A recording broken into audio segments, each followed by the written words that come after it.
सुनो सुनो सुनो, एक से अनेक की सुनो, विवेक से विवेक की सुनो। कैलाश भाई, इतना सुंदर आपने गाना बनाया है। पब्लिक को बता दूं, गाना आने वाला है और आज मैं एक्शन में नहीं हूँ, आज मैं थोड़ा कैजुअल हूँ। ये जो आपने इतना सुंदर गाना बनाया है, एक से एक की सुनो, इसमें अपने इंटेलिजेंस को दिखाया है, बुद्धि को, विवेक से विवेक की सुनो, मतलब अपने इंटेलिजेंस की बात, यहाँ इंटेलिजेंस को। बॉलीवुड में कोई पैसे छोड़ता नहीं है और आपने क्या इंस्पिरेशन था ये, आपने अपने दिल से बिना पैसा लिए इतना सुंदर गाना समर्पित किया है। भैया मैं एक्चुअली मैं ज़िंदगी नहीं जीता हूँ, मैं ज़िद जीता हूँ, मैं जुनून जीता हूँ, मेरी ज़िंदगी नहीं है। और जो इस प्रकार के होते हैं उनको वो रचते हैं अलग से, उनकी रचनाकार ही कुछ करते हैं। मैं ढूंढता हूँ कोई मेरे जैसा जुनूनी और मिले, क्योंकि परमात्मा ने तो नाना प्रकार के हीरे, नाना प्रकार के रत्न जड़ित करके इस पृथ्वी को भेज दिया और उसके बाद पृथ्वी से एक के बाद एक नायाब हीरे, जवाहरात और कोहिनूर निकल रहे हैं। मैंने आपका परिचय, मेरे ब्रदर ने आपका परिचय बताया था। मैंने एक मनुष्य देखा जिसके अंदर बिजनेस और अध्यात्म एक साथ है। क्यों? क्योंकि ये दुनिया दिमाग वाले चलाते हैं, लेकिन दिल वालों को कुछ समझते नहीं। दिल बेच बेच के, ज़मीर बेच बेच के ज़मीन खरीद रहे हैं लोग। लेकिन ये पहला मनुष्य कौन है जागा हुआ है और जगा रहा है। तब मेरे मन में आया, नहीं, इनसे मिलना है और ये कोई मेरा अंशी है। जब मुझे अपना भाई दिख गया कि एक और शिवत्व, एक और जुनून, एक और जिद यहाँ पे है, एक और हट है जिसका नाम है विवेक, चलो यार इसके लिए कुछ बात की जाए। अब जब बात की जाए तो हम बतूनी तो है नहीं, और ना हम, जैसा आपने बताया कि हम बॉलीवुड और ये, मैं तो ये बॉलीवुड नाम ही, शब्द ही ये नकली मानता हूँ। पता नहीं किसकी क्रिएशन है, कॉपी है ये कोई शब्द नहीं है, इसका कोई अर्थ भी नहीं है। लेकिन हाँ, इस फिल्मी दुनिया में इल्मी काम करने वाले कम हैं और ऐसे में यहाँ हमको बिठा रखा है महासागर के तट पर बाबा ने। कोई कारण होगा इसका भी। जैसे ही मुझे आपका, मैं ढूंढता रहता हूँ, मैं बहुत बड़ा ढूंढू हूँ और तलाशता हूँ। उम्र एक चीख की नियाद है, तुम भी चीखो, इतनी मुद्दत से कि शिद्दत तलक याद रहे।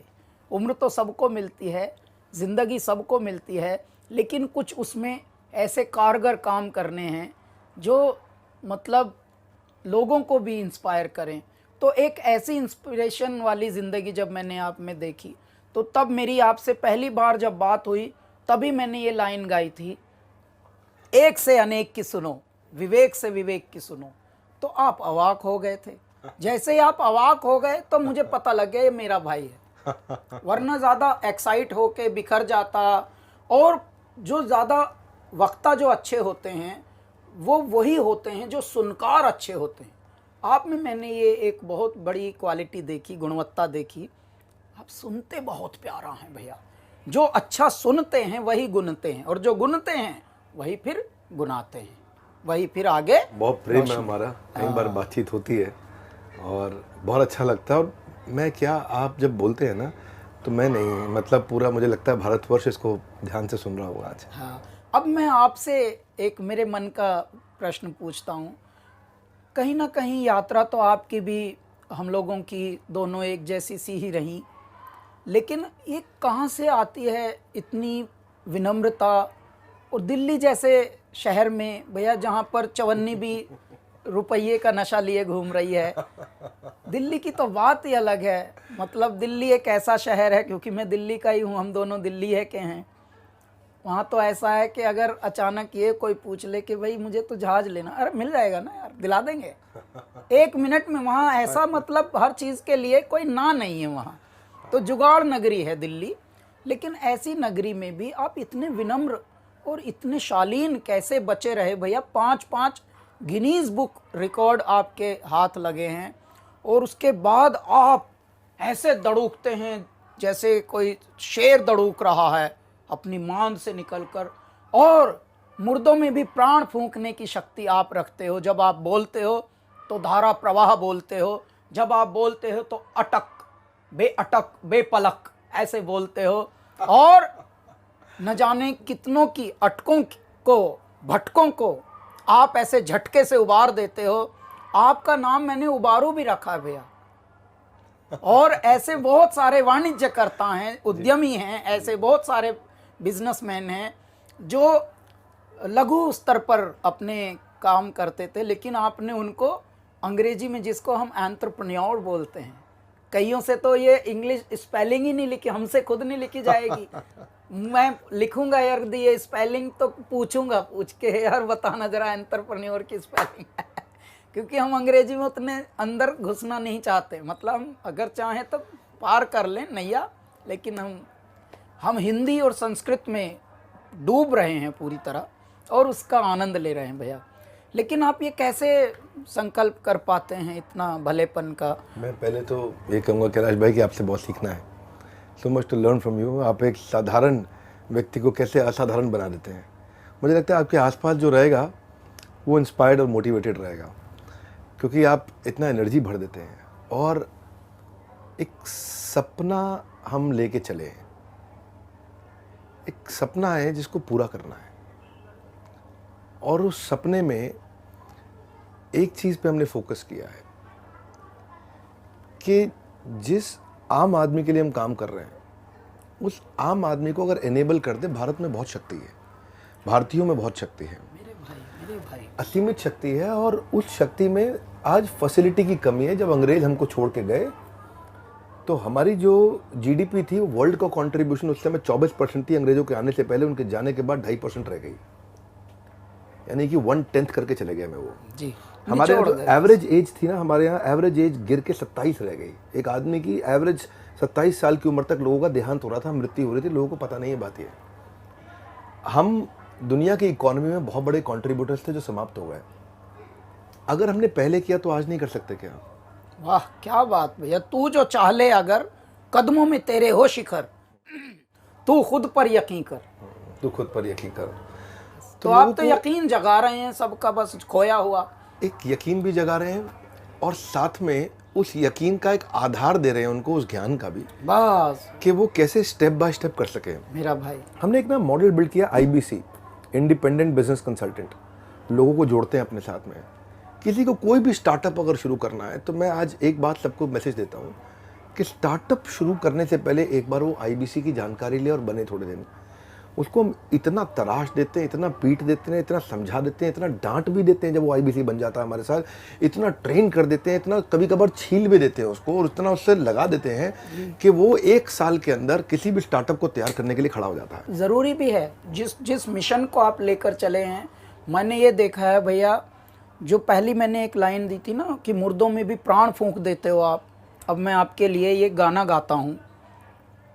तेरी गुर्राहट सिंह की दहाड़ है, सब जर्रा जर्रा तू पहाड़ है, तारों को चमक लैण दे, तेज धारों को बहक लैण दे, आज फटे चक लैण दे हो चक लैण दे, सूरज को तक लैण दे हो तक लैण दे। है नहीं तीर तलवार नहीं गोली नहीं गोली, तू खुद है तेरी फौज तू ही टोली तू ही टोली। तो आप खुद में एक फौज हो, खुद में एक टोली हो, और जिस तरह की इस तरह की जो जिंदगियां होती हैं वो परमात्मा भेजते हैं किन्हीं कारणों से।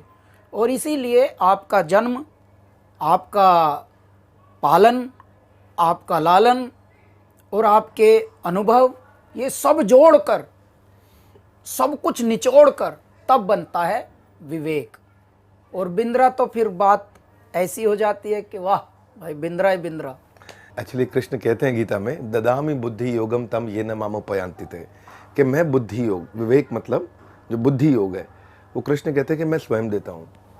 अगर पहले आचार्य चाणक्य हुए, चंद्रगुप्त मौर्य हुए, पहले अगर कृष्ण भी हुए, श्री राम भी हुए और अखंड भारत भी हुआ है, तो वो तभी हुआ जब उस प्रकार की इंटेलिजेंस थी। तो हमने पहली बार एक कुछ नहीं इतना सा प्रयास किया है कि हमने भगवद गीता से भी सिखाया है कि बिजनेस कैसे किया जा सकता है। वही मैं बोल रहा हूँ, ये यूनिक एलिमेंट भैया आपका पृथ्वी पर, ये मैं कोई ब्रह्मांड में बोल रहा हूँ, ये सिर्फ भारत की बात नहीं है, कि मैं पहली बार किसी मनुष्य को देख रहा हूं जो जगा है और जगा रहा है, और वो भी उस क्षेत्र में जो क्षेत्र कहीं विषय वो था ही नहीं।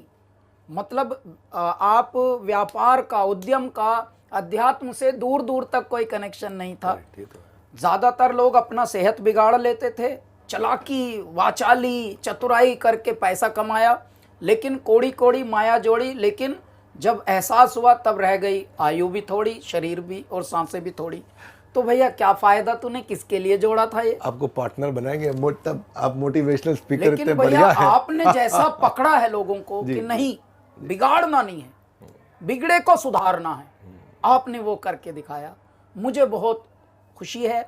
और मैंने ये गाना, क्योंकि कुदरत ने ये गाना बनवाया है हमारा, विवेक से विवेक की सुनो, ऐ मेरे प्यारे सुनने वालों, सुनना ही गुनना है, और जो सुनता है वही सबसे ज़्यादा कनेक्ट कर सकता है इस पृथ्वी पर। देखिए, परमात्मा कभी किसी ने किसी सजे हुए, जैसे हम गहने पहन के देखते हैं बड़े बड़े फिल्मों में, नाटकों में, वैसे कभी आते नहीं परमात्मा। परमात्मा अदृश्य रूप में रहते हैं, हमारे अंदर भी रहते हैं, हमारे इर्द गिर्द भी रहते हैं। लेकिन भैया कुदरतन बात है, परमात्मा कैसे सुन लेते हैं? मौन में सुनते हैं सब कुछ।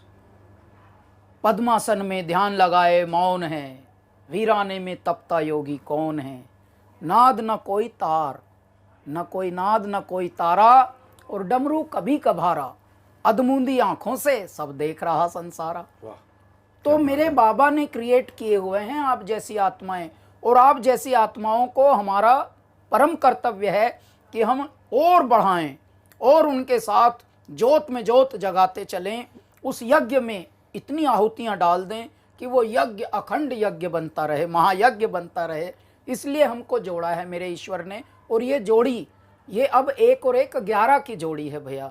और ऐ मेरे दर्शकों, ऐ मेरे श्रोताओं, ऐ मेरे प्रशंसकों, ऐ मेरे फ़ैन क्लबों, विवेक भैया के भी फ़ैन क्लबों, हमारे भी फ़ैन क्लबों, आप सब हमारी स्ट्रेंथ हैं, आप सब हमारा परिवार हैं। और ये देखिए, ये गाना जब आएगा तो आप सबको आपके अंदर की भावना पता लगेगी कि हाँ, क्रोध हो तो हंसना, ईर्ष्या हो तो तपना, और दूसरों की खामियों से बहुत खुद बहुत सीखना। तो ये चिंता में चिंतन का, आह, मना में मनन का जो मज़ा है, जब कोई मना कर दे तो उससे बुरा ना मानना कभी, मना में और थोड़ा ध्यान करना कि हाँ यार, अभी हम इस लायक हैं नहीं। अभी जब हमको माइक लगाया जा रहा था, मैंने बताया कि हमको माइक ही कभी नहीं मिला कभी हिम्मत भी नहीं हुई कि माइक मांग भर लें कभी, अगर छोटे मोटे स्टेज पे गए। तो मना में मनन का, चिंता में चिंतन का, तो ये सब आएगा विचार। और मैं बहुत खुश हूँ भैया, ईश्वर ने हमें इस योग में, इस प्रयोग में, इस संयोग में, इस युग में जोड़ दिया है। और ये बहुत बड़ा एक, इसका मैं बता रहा हूँ भैया, निमित्त है, और समझ भी आ सकता है। मैं तो एक बात कहना चाहता हूँ आप सबसे कि जब भी हम कोई वाणी सुनते हैं ना, उस वाणी के पीछे संस्कार होता है। और वो संस्कार कैसे हैं? ये जो गाना है, ये इसमें जो सेल्फलेसनेस है, ये लोभ के चलते नहीं बनाया गया है, लालच के चलते नहीं बनाया गया है। ये आपने लोगों को विवेक देने का प्रयास किया है। मैं रिक्वेस्ट करूँगा कि इस गाने को सब लोग सुनिएगा, आने वाला है गाना, बहुत अच्छा है।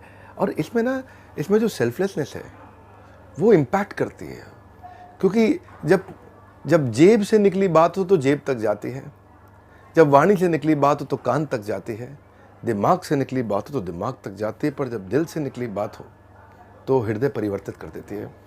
आइएगा, सुनिएगा ज़रूर कैलाश जी के साथ। और कैलाश जी के सामने बोलने की तो क्षमता नहीं है, वो इतना प्यारा बोलते, इतना मीठा बोलते हैं। आपने आज इतना उत्साह बढ़ाया, जो आपने इतना गुणगान किया, अगर उसमें से इतना सा आ जाए तो मेरा काम हो जाएगा, मेरा जीवन संपूर्ण हो जाएगा। अगर इतना ज़्यादा नहीं, पर thank you very much. Only effort is, and I really want to appreciate you, कि जो हमारा एफर्ट है वो यही है कि लोगों तक हम पॉजिटिविटी को फैला सकें, उनके अंदर क्रांति ला सकें।